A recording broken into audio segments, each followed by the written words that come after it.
Good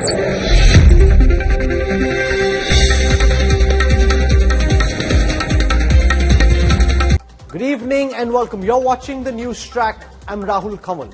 Will the Congress's decision to stay away from the Prana Pratishtha at the Ram Mandir impact their fortunes in 2024? What does the data say?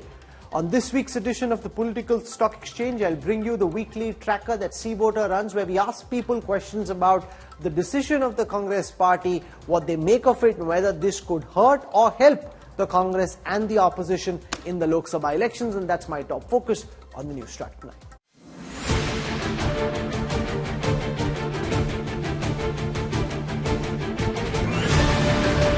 Ram Mandir rises. Politics soars. Will declining invite hurt Congress? Will BJP benefit from Prana Pratishtha?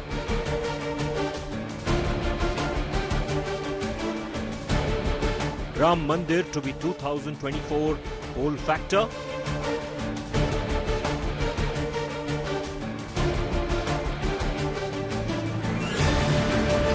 Political Stock Exchange. Big focus on NewsTrack. 11 days before he leads the Prana Pratishtha ceremony at the Ram Temple in Ayodhya, Prime Minister Modi has embarked on an Anushtan. According to Hindu Shastras, Prana Pratishtha is a detailed ritual with specific rules which need to be followed before the ceremony. Prime Minister Modi will be on an 11-day fast and be conducting rituals like the Brahm Muhurat Jagran and various prayers. We try and detail that for you.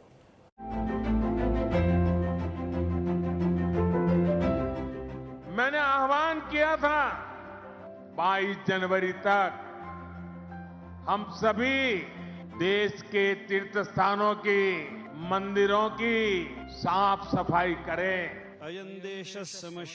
Prime Minister Narendra Modi embarks on a spiritual journey.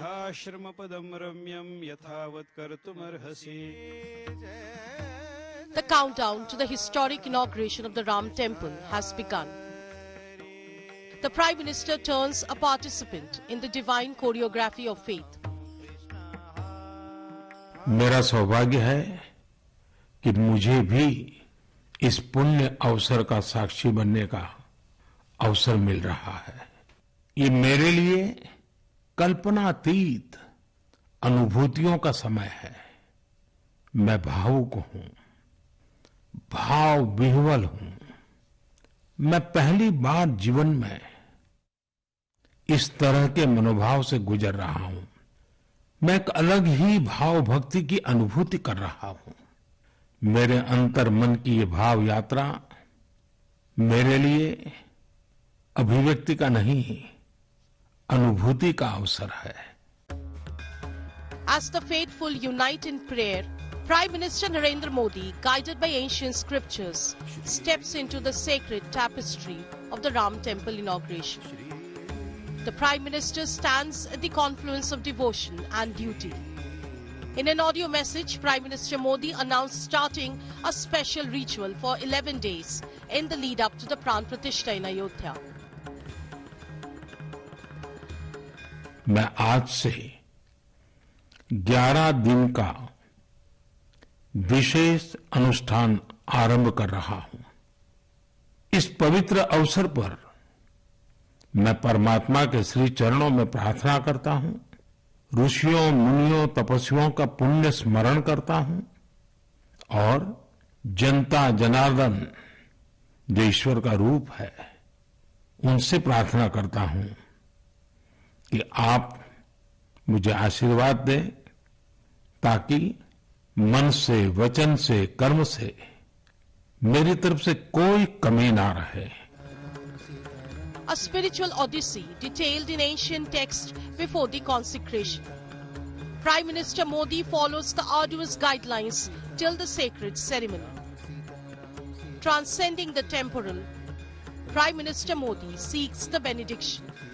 जब 140 करोड़ देशवासी उस पल में मन से मेरे साथ जुड़ जाएंगे और जब मैं आपकी ऊर्जा को साथ लेकर गर्भगृह में प्रवेश करूंगा, तो मुझे भी एहसास होगा कि मैं अकेला नहीं, आप सब भी मेरे साथ हैं।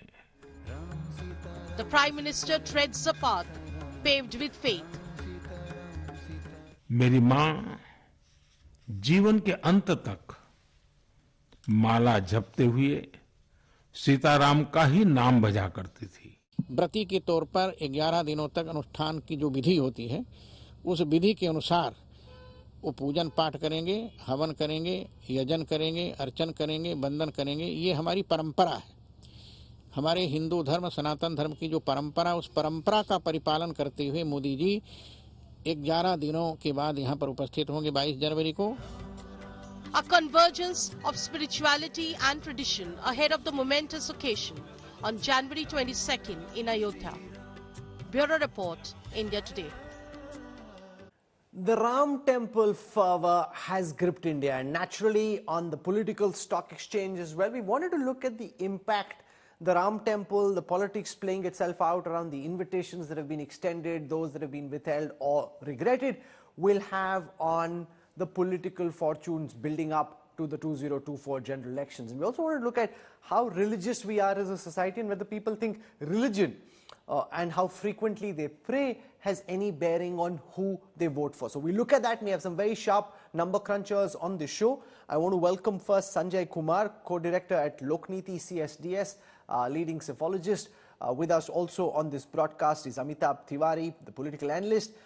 We have Professor Rakesh Sinha, representing the Bharatiya Janata Party Member of Parliament. We have Sanjay Jha, who has a very strong anti-BJP perspective, so he'll put that out for us. And we have Yashwant Deshmukh from Sea Voter.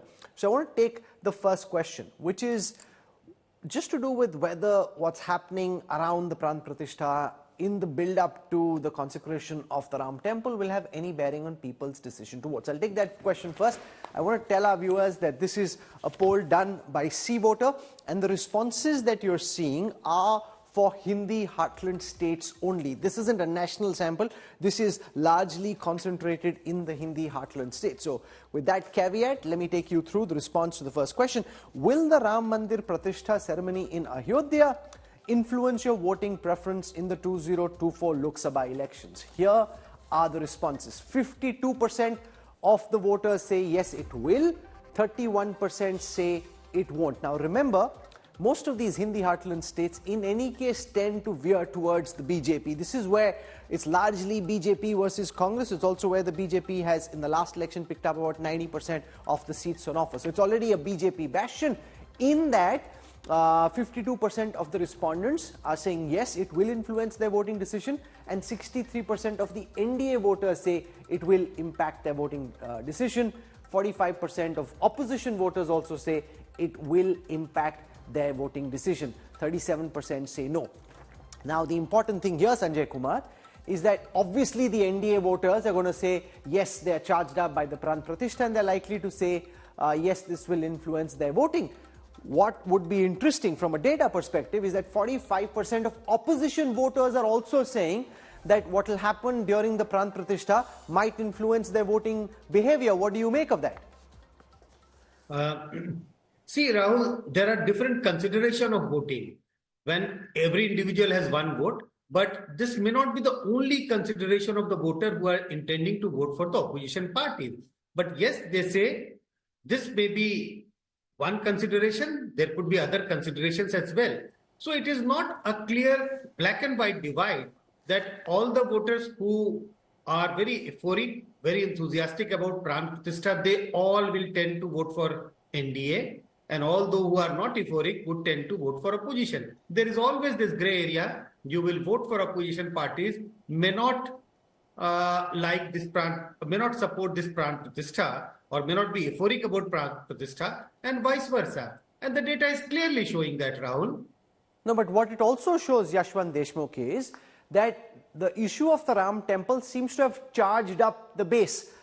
If there was a sense that 10 years of being in power, some amongst the 37% who voted for the BJP in 2019 might be thinking, Mera ye promise pura nahi hua, or my situation is still not as well off as I'd likely to be.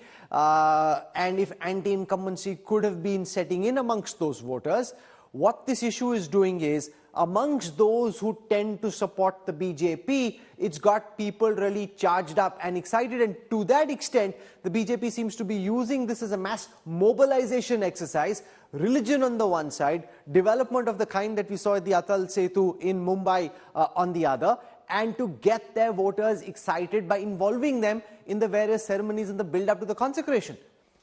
Absolutely, Rahul. And there are two things, I think. One that you have mentioned, about how to go about it and charge up the voter base who might be just going about a whip of anti-incumbency that, okay, somehow the other promise was not completely fulfilled by the BJP. But even more important than that, please remember, this is also one event which is going to charge up their cadre.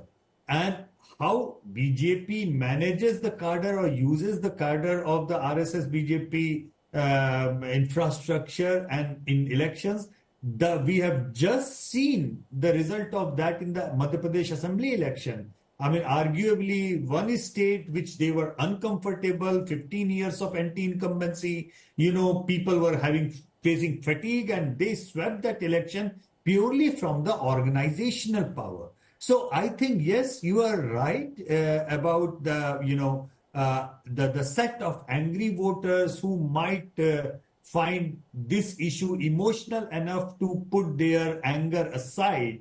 But even more important than that, I think this is going to charge up their cadre who are going to actually work on the election day to pull up the turnout. Okay, let's look at the second question. Do you think that the Congress party should attend the Ram Mandir Prana Pratishtha ceremony in Ayodhya on the 22nd of January? So this was the second question posed by Sea Voter to respondents in the Hindi heartland states. This is the response that Sea Voter got. 64% of the respondents say yes, the Congress should have attended the Ram Mandir opening. 24% are saying no. Amongst opposition voters also, Amitabh Tiwari, 56.3% of those who say they vote for the opposition say that the Congress should have attended the Ram Mandir opening. If you were in the Congress camp, is that a number that would scare you? That even amongst those who have declared that they intended or intend to vote for the opposition, 56.3% saying the Congress should have attended the opening of the Ram Mandir. Amitabh Tiwari. Yeah, I think this is in line with what we have been discussing over the days on your channel, that the decision of the Congress party not to attend would actually backfire. So we are seeing that even amongst the opposition voters in the Hindi heartland states, almost more than half of the population or their voting population sees that the Congress not attending is probably not sending a right message. And on an overall basis also, this is impacting almost 2/3 of the voters, with 1/3 saying no or don't know. So in the Hindi heartland states, of course, one can argue that BJP already has a lot of seats, 187 out of 225.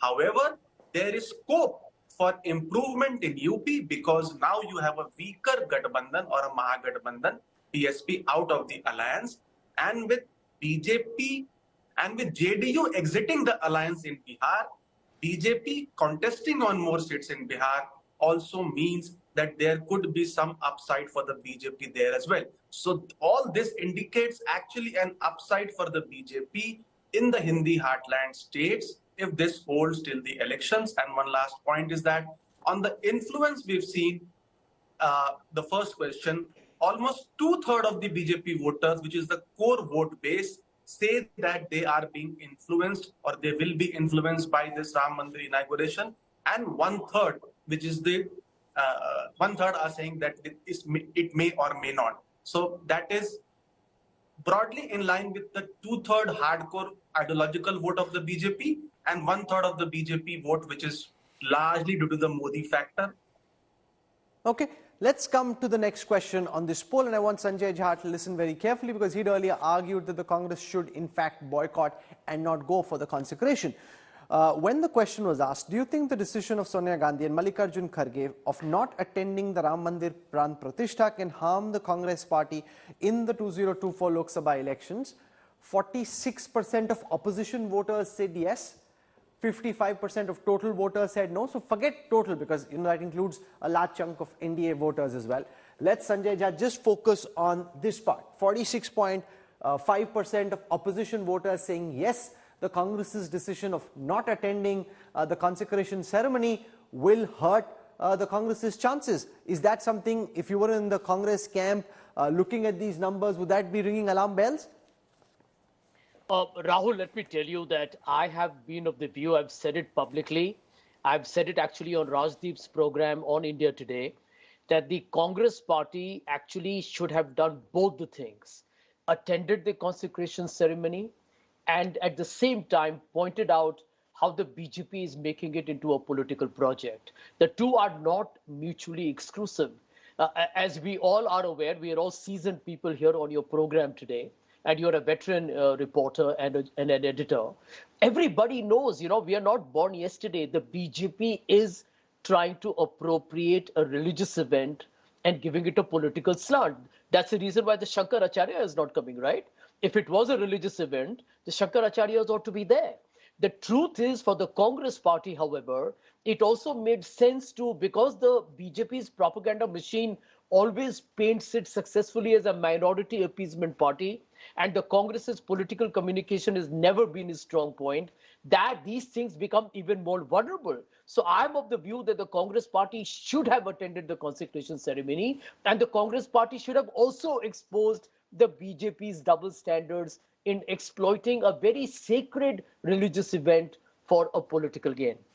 Sinha, respond to that. Do you think, Rakesh ji, the fact that some of the Shankaracharyas have said that they will not be coming, the others too are staying away, but they're not saying, they're not boycotting, they're just saying that they will not be there even though they support the function. Do you think some of that has marred the BJP's effort to put the Congress and the opposition on the mat? You were saying, why aren't you coming? Now the Congress is turning around and saying, "Par Shankaracharya ji bhi to nahi aa rahe." The reasons for the Congress party and its allies not to attend the Prana Pratishtha is something different. Their new creed is anti-Hindu, and they have cleansed all the people who were supporters of the cultural nationalism. You remember, Rahul, during the Somnath temple inauguration, when Babu Rajendra Prasad, the President of India, attended that, Nehru opposed it. But Sampurnanand, people like Sampurnanand was the Chief Minister of Uttar Pradesh sometimes. Kanhaiyalal Maniklal Munshi was the Cabinet Minister of Nehru government. Sardar Vallabhbhai Patel, always supporting that culture festival. That was Somnath, the Jirnodhar of the Somnath temple.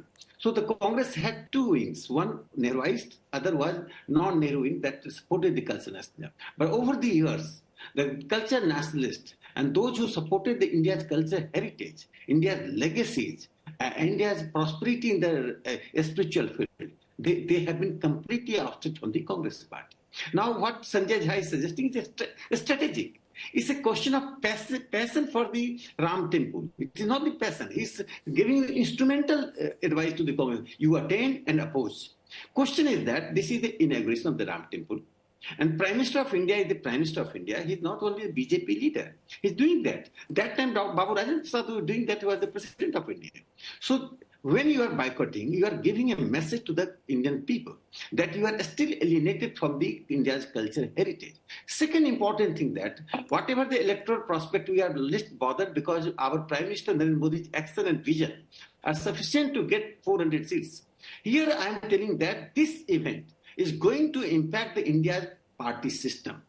We have the party system democracy. In that party system, now there is a clear-cut division.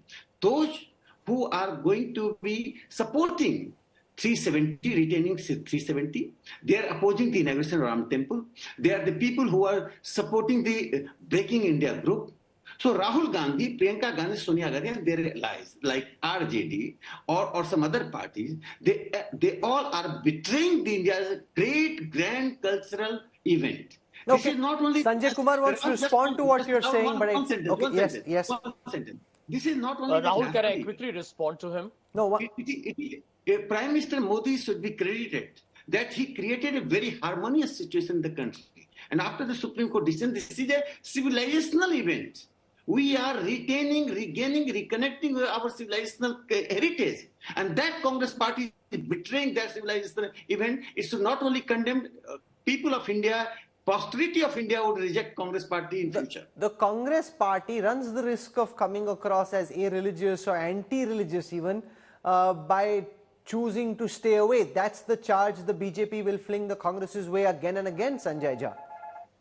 Rahul, this is the point here.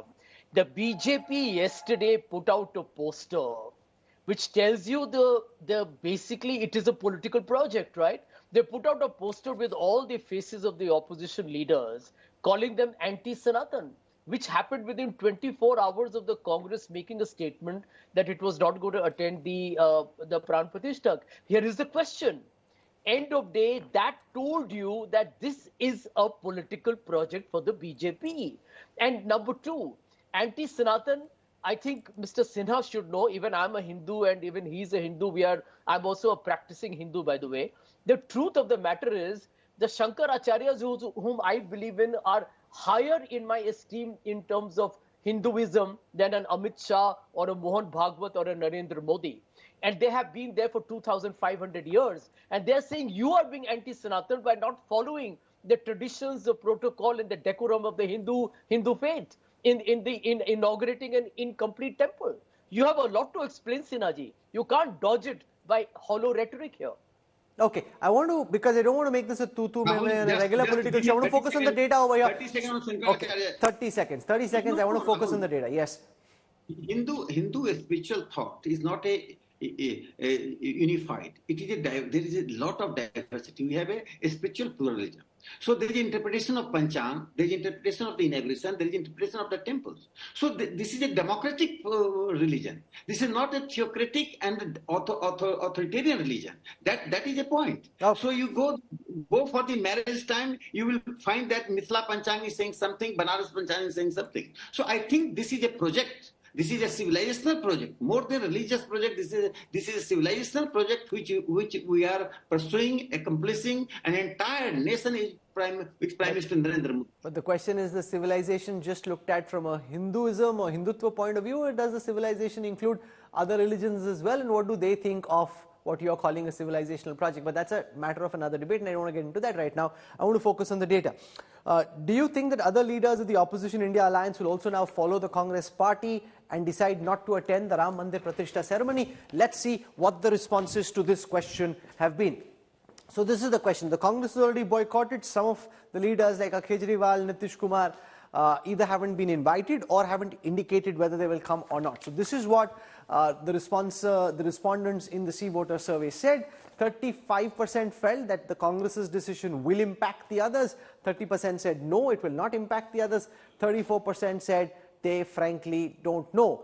And Amitabh Tiwari, that's quite true, because, while the Congress has taken this decision, whether a Nitish Kumar agrees with it, Akhilesh has spoken out against, or whether a Kejriwal agrees with it. First, whether they've received an invitation formally or not, that status in some cases unclear. And secondly, whether they will come or not also seems unclear. It seems those who are unlikely to come got the invitation. Those who may have wanted to come, we don't know whether they're invited or not. See, essentially in India bloc, there is no clear leader, and there is a tussle going on between the regional parties and the Congress party as to who should have the prime ministerial candidate or the face. Now here, this question easily shows that there is no clarity even amongst the opposition supporters, or even the opposition voters are not sure whether the India bloc parties will adhere to the decision of the Congress party of boycotting this event. That's why we see when there is a 45% plus number in all your three previous questions, saying that it will harm the party, they should have gone and attended, and it would influence their voting behavior. In this question, we see a one-third. So it's essentially showing that the voters, including the India bloc voters, are not sure whether to go by or adhere to the Congress decision, because they are probably aware of the backlash or the repercussions which it could have if they do not attend. Let's look at that for a moment. Yeah. Amongst those who said they voted for the opposition or want to vote for the opposition, will the decision of the Congress not to attend lead to an impact on the other parties? If we have that question, on the screen. Question number 3. Do you think the decision of other leaders of the opposition India alliance will also follow the Congress strategy of not attending the Ram Mandir Pratishtha ceremony? Frankly, it's quite divided, and even the voters quite uncertain about whether the Congress's decision will or will not impact the others. Now, I come to the next question. And this question is, if the opposition India alliance adopts the strategy of not attending the Ram Mandir Pratishtha ceremony, will it benefit or harm the opposition alliance in the 2024 Lok Sabha elections? Here, 52% of overall respondents say it will harm the opposition alliance, 27% say it will benefit the opposition alliance, 1 in 5 say they don't know. Amongst the opposition voters, 42% say it will harm the India alliance. Yashwant Deshmukh, what do you make of these numbers? Because the Congress says those who are enthused by the consecration of the Ram temple are already likely to be BJP voters, and therefore by joining the BJP in this celebration, we appear to be BJP light or Hindutva light. At least this way, we've taken a strong ideological stand and shown that the Congress is different from the BJP. Yashwant. Well, purely from the numbers perspective, Rahul, I mean, I don't get their strategy correct. Sanjay might be completely disagreeing with me, but whatever ideological positioning that they are taking or the point that they are trying to prove, it will only add up to the, ironically and unfortunately, the anti-Hindu image which they are so image is what, even as per their own leaders, A.K. Antony's fact-finding committee after the 14 debacle, and they themselves clearly accepted and analyzed that it is the image that BJP and the RSS narrative-building machine has imposed on Congress, pasted on Congress, that they are anti-Hindu party. They had to do away with that. Unfortunately for them, I believe that this step is actually going to help the BJP to... Sanjay Jha, respond to Yashwant Deshmukh's argument that this feeds into what A.K. Antony and his committee found after the rout in the 2014 elections, that the party got perceived as being anti-Hindu. Here was an opportunity to say, no, we're not anti-Hindu, we're as enthused by the consecration of the Ram temple as everyone else is. By staying away, you are helping the BJP build the narrative in the heartland that the Congress is an anti-Hindu party. Sanjay Jha. Rahul, I tend to completely agree with Yashwant. In fact, that's why I have been very vocal on this subject. I've been very categorical, and I'll repeat myself, and I'm not going to change my stance over the coming weeks. My stance has been that the Congress party, by not going to Ayodhya on January 22nd, is only helping, unfortunately for itself, to play into the BJP's playbook. Because you are actually allowing the BJP to appropriate the entire ceremony, when in fact the truth is that the Congress party is as much a secular liberal party that should be part of a ceremony that is affecting 80% of the people of India who are the majority faith. And yet the Congress party could have also gone to town and said, this is such a sacred and a pure ceremony. It's a historic occasion, and it's unfortunate that the Shankaracharyas are not there, that the President of India is not invited. And we believe that that is something that needs to be yet questioned. So I think the Congress party could have actually, in my opinion, had a double whammy in its favor. By not going there, this is exactly happening what you're showing on your screen. Now, it's possible, and I do believe that any political party ought to be able to address these challenges. But my experience with the Congress, Rahul, has been, and I think you'll agree with me, that the party's political ability to communicate its way through the BJP onslaught has never been very impressive. Can you imagine 10 years after 2014, the impression that the party is an anti-Hindu party or minority-appeasing party still holds? And that's a tragic manifestation of a party that hasn't understood the real politic of the day.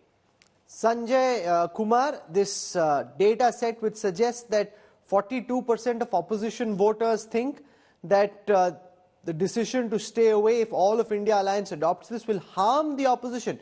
Do you buy that argument? One is that at least we're drawing a clear ideological divide. The other is, this is not so much just about the Ram Mandir, because the large majority is the Hindu majority, and therefore you can't antigonize them all and just keep the minority with you. You have to take them along and focus on unemployment, focus on growth, focus on issues which you think can help bring voters to your side. Rahul, I fully agree that this is going to damage Congress because what is happening, 2014 election, Congress lost because at the time the charges of corruption, the charges of price rise, etc. But I think the biggest damage, that's over. But the biggest damage to the Congress has been the image of Congress as, anti-Hindu or you can say pro-minorities. This tag Congress has not been able to, do away with. And by not participating, coming up with a strategy that we are not going to participate, they can try and offer their explanation of not participating. They can say that the Shankaracharyas are not going to participate. They can keep raising questions. But if you look at from the common voters' point of view, I think they would keep saying that, look, this Congress party does not care for the cause of Hinduism, does not care for the Hindus, and the tag of Congress being a party to appease the Muslim is going to stick further, more deeper, and that's going to damage the Congress in 2024 Lok Sabha elections as well. Let's now come to the larger question. This is where I now move from the C-voter data that Yashwant and his team have done to the CSDS data that Sanjay Kumar and his team have worked on, which is about how religious are we as a society? Does religion make a difference to who people vote for?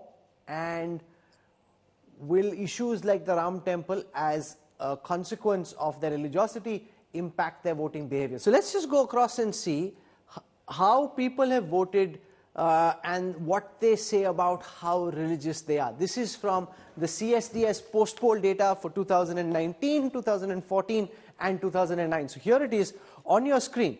Amongst those who say they go to temples daily, in 2009, 28% said they voted for the BJP. In 2014, 45% said they voted for the BJP. In 2019, 51% said they voted for the BJP. Here you're looking at those who say they go to the temple daily. And amongst those who go for daily temple darshan, in 2009, 28% were voting BJP. In 2019, 51% were voting for the BJP. So the BJP was able to pull more of those who go to temples daily to vote for the BJP. Amongst those who go to temples regularly in 2009, 24% said they voted for the BJP. In 2014, 38% said they voted for the BJP. In 2019, 43% said they voted for the BJP. Amongst those who said they never go to the temple, 17% said they voted for the BJP, 27% in 2014 and 39% in 2019. Now, Sanjay Kumar, there are two ways of looking at this data. One, that the BJP's vote share has gone up amongst all categories of people, regardless of whether they go daily or they go never. The other way to look at it is, amongst those who are going daily, now the BJP is pulling far more people than it was able to pull in 2009. No, absolutely, Rahul. You have clearly explained the data. There's a clear trend. And what is the trend? Visiting temple has a direct correlation with how people are voting for BJP. More visit to temples relates to people voting more for the BJP, and the data is very clear. From 28% in 2009, it has gone up to 51%. But it would be incorrect to say that BJP's support base has gone up only among those who are more religious, or we can say those who are visiting temples more regularly. It has gone up even among those who are not very religious, who are not visiting temple regularly. But look at the proportion. So there's a clear pattern. More visit to temple means it is an indication, one of the indication that people have become more religious. And those who are becoming more religious have voted for BJP, at least in the past elections. The other way, Amitabh Tiwari, of reading this trend line, the more religious you are, the higher your propensity to vote for the BJP. The less religious you are, the lower the propensity. BJP is increasing amongst all categories of people, regardless of whether they're going to the temples or not. But amongst those who are on this side of the graph, who go daily or regularly, the BJP is pulling many more than amongst those who are not going as frequently, even though amongst all categories, their vote share is going up. Yeah, that is one way to look at it, Rahul. However, the difference is not significant.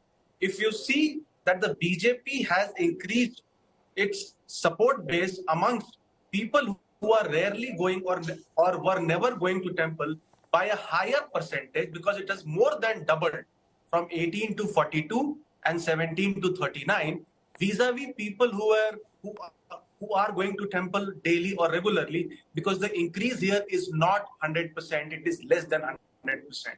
So what this shows is that BJP is able to attract not only highly religious voters, but also people who are not that religious, and that is primarily, again, indicates to the larger breakup of the BJP support, which is, again, 2/3 of its hardcore ideological vote and 1/3 primarily because of the leadership. This is what I could gather from the data. Yashwant wants to come in. Obviously, data can be spliced and diced in different ways. Yashwant wants to give us his interpretation on the correlation between religiosity and propensity to vote for the BJP. Rahul, I would like to use the mechanism of deduction actually from the other way around. The way I'm looking at this data is what Sanjay has been red flagging for the Congress, that basically the big number of religious people who are voting for the opposition parties, that is going down. Correct. I would like to look at it from the different perspective. BJP is scoring, that's a different thing. What I look into this data is that the proportion, the opposition parties also used to command huge number of voters who were deeply and rightly religious, particularly in the Hindi heartland and elsewhere as well. But this data clearly suggests that there, over a period of time, Dr. Sanjay Kumar's data clearly suggests that over a period of time, it is red flagging that thing. What Sanjay Jha's red flagging was, that you are losing that part of that important vote chunk. They used to support you, but you are pushing them away. Now, this is very important because everyone has such strong opinions on the consecration, the Prana Pratishtha. Nobody quite certain of how this plays out electorally. You at least get a sense of how people wrap their heads around these questions. So now, first we looked at those who go to temples. Now let's look at those who pray. And naturally, if they're going to temples, they are Hindu, right? Because otherwise you'll be going to a mosque or a gurdwara. So this is amongst the Hindu voters. So amongst those who pray daily, let's see how many are saying they vote for the BJP, how many are saying that they never pray. So amongst those who say they pray daily, 26% of the voters in 2009 said they voted for the BJP. 49% in 2019 said they voted for the BJP. So the BJP was able to pull more people who were praying daily. Whether they go to a temple or they pray at home, that doesn't matter here. Amongst those who pray regularly, the BJP's vote share went up from 21 to 41.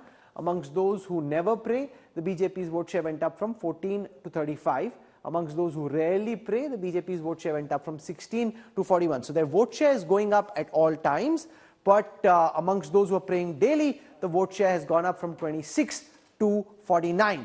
I want to bring in Rakesh Sinha on this question of how the BJP is pulling a bigger percentage of those who go to temples, who pray daily, than the opposition is being able to.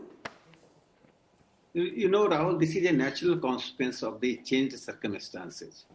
I am giving example of Kashi Vishwanath temple. It's pathetic condition. The Hindus constitute almost 80 crore in this country. They're one of the biggest temple, one of the most revered god, was in such a pathetic condition. The government since 1947 it appropriated the temple's money, but they have never thought to facilitate. Prime Minister, the credit goes to Prime Minister Narendra Modi after Rani Holkar. He created such a situation. I'm giving example: 3,000 square feet to 5 lakh square feet land. Second, the campus of the Kashi Vishwanath temple is now 5 lakh square feet. Second important thing, that the number of people increased. When you facilitate, then people come. Now the visitors in the last 2 years are 12 crore 92 lakhs visitors in Kashi Vishwanath temple. The Congress regime, Congress defined this secularism in a way to deny the Hindu the dignified spiritual life in the country. You go and see any temple of the country. They are only appropriate. They would not touch the Waqf board property. They would touch the Hindu temples property. They would manage the Hindu temples, but they would not question the Waqf board. This is the reason that now BJP and RSS both are addressing the anxieties of the Hindu. Anxieties of Hindus remain unexpressed due to the coercive politics of these pseudo-secular in this country. And moreover, Rahul, not only the politicians, but the pseudo-secular intellectuals, they created such a havoc environment that calling yourself Hindu was just a kind of guilt conscience. Okay. They infused guilt conscience among the Hindus. Now Prime Minister Modi and our BJP government Rahul, can I come in? Continuous RSS indoctrination, cultural indoctrination led the liberation of the Hindus from the guilt conscience infused by the Congress and their intellectual allies. Okay, Sanjay Jha, India is largely seen as being a religious country.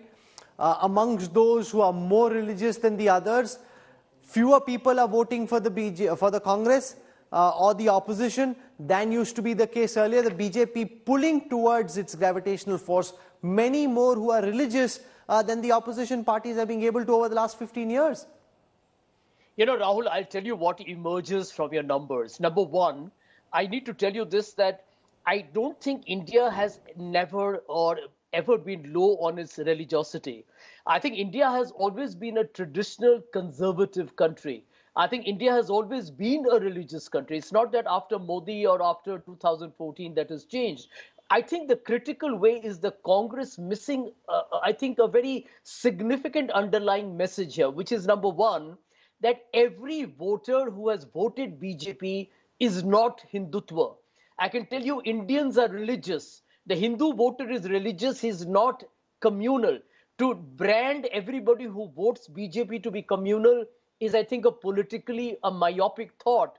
Because the simple reason behind that is that the Congress party has governed India for 70% of the post-1947 period.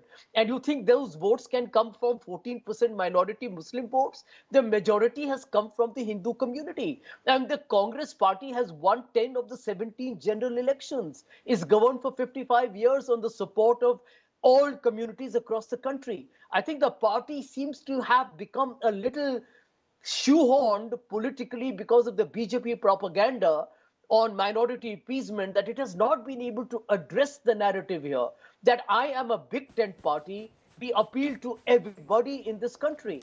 And I think that was an opportunity for the Congress to actually politically leverage. I don't know why Mr. Sinha objected to me being strategic about being there for the consecration ceremony. Because it is a political project of the BJP. There is no denying that. Sure, no, but the Congress party should have been there. Yeah, but if the Congress shows up at the consecration ceremony, then charge would be flung their way that, oh, this is BJP light, what's the real difference? So the Congress was really pushed by the BJP into a very tough spot, between a rock and a hard place. Where do you go, where do you not? Now let's come to the last question on the political stock exchange this week. This is to do with the level of religiosity and the propensity to vote for different parties. So here it is, 2009, 2014 and 2019 all at the same time. So in 2009, let's just look at this part of the screen first. So forget the rest of the data, just look at this part of the screen first.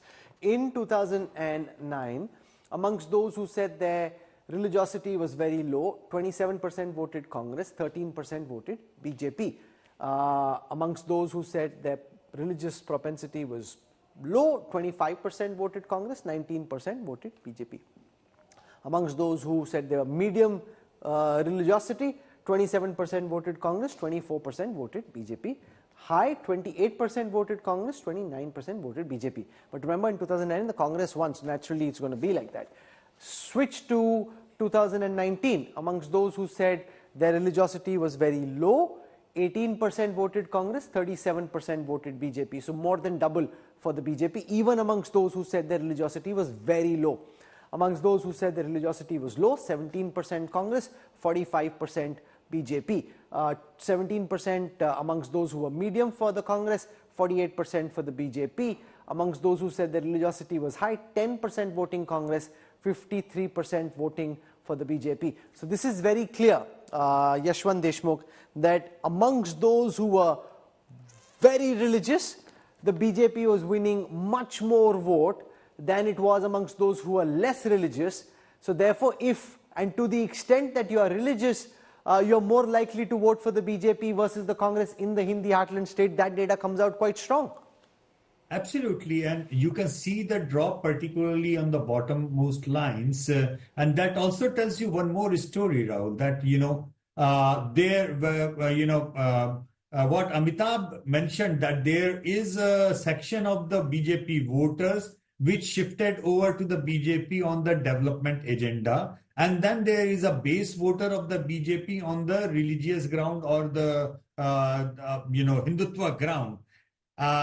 The gain of the BJP on the religious side is not just coming from the Congress, it is also coming from the rest of the opposition sphere. So the damage on that side is basically onto other parties as well. While the gain of the BJP among the very low side is significant, but it is not that kind of a significant that it is on the higher side. Of religiosity. So in the midst of all the news about the Anushtan and the Riti Rivaj, I thought it will be important to look also at the data and to see how this might shape voting behavior in the 2024 election. There is no clear answer because it's still a work in progress.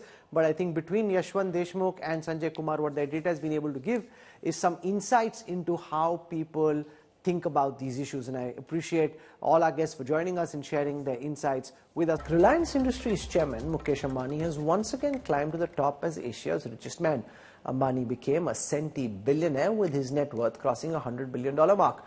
This massive net worth gain and joining the $100 billion club comes after Reliance shares soared in the Indian stock market on Thursday.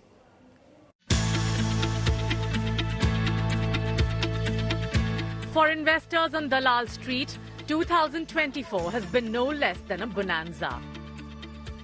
The holiday cheer has continued well beyond Christmas and New Year's, with markets showing no signs of taking a breather from their relentless skyward track. With IT bellwethers Infosys and TCS leading the rally, fresh from their better-than-expected quarterly results on Thursday, the Sensex and Nifty logged healthy gains. And despite global market mood tepid from the military strikes on Yemen, despite crude oil prices being up 2% because of the resulting tensions, Nifty hit a new high. The Nifty 50 opened at 21,773 and rose to a lifetime high of 21,928 before closing the day at 21,894. Has come on the back of a very, very strong buying coming in Infosys especially and TCS.